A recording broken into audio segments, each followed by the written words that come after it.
Can you imagine a world that contains only goodness?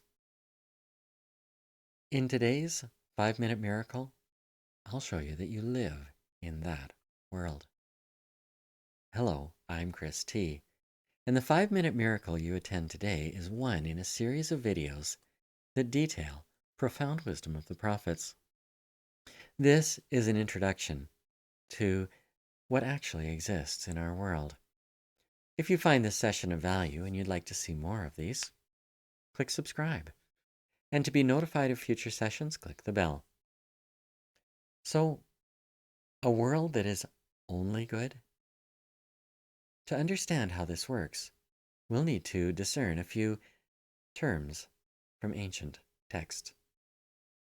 We'll start with what actually exists. There is an ultimate reality that persists behind our thoughts and perceptions.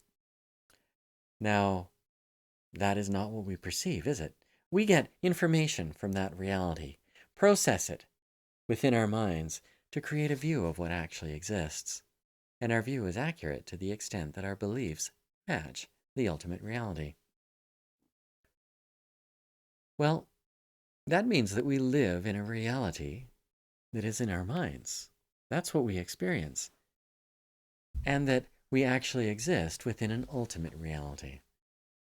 Well, that is God, Allah, Brahman, Ekankar, everything, as stated by the Buddhists.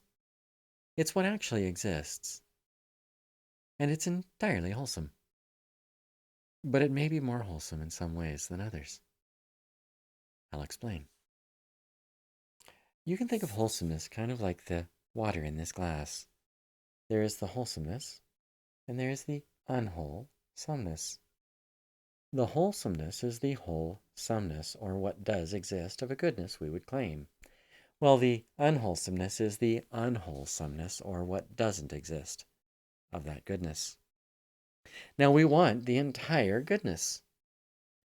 So, through life, we try to get rid of the unwholesomeness, or what doesn't exist. But does that work? Is it even logical? You see, if we want our glass to be full, we have to claim the wholesomeness, don't we? Well, all through life, we go through exercises trying to remove the unwholesomeness that doesn't exist. And, of course, we can't succeed at that.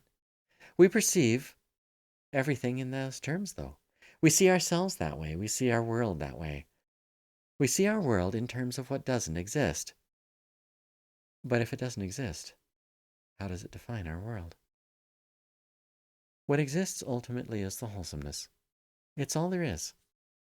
And, inasmuch as we find and foster this wholesomeness, well, our world becomes ever brighter. It's very simple to see ourselves in these terms and the world, but we've had a lifetime of conditioning to do otherwise.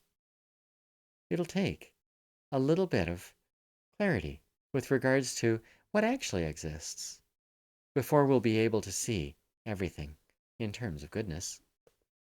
For that, I've created a guidebook. It contains wisdom of the prophets that is absolutely remarkable. How do we claim the whole sum of wealth, health, happiness, success in life?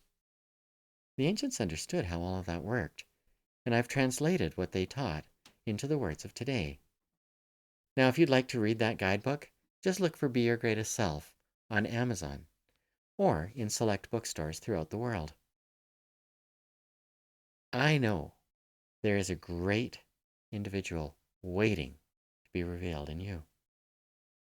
I know that all it will take is to find and foster every wholesomeness. And just as the prophets knew, I know how you can do this. I've revealed it for you. Now the choice is yours. Are you ready to be your greatest self?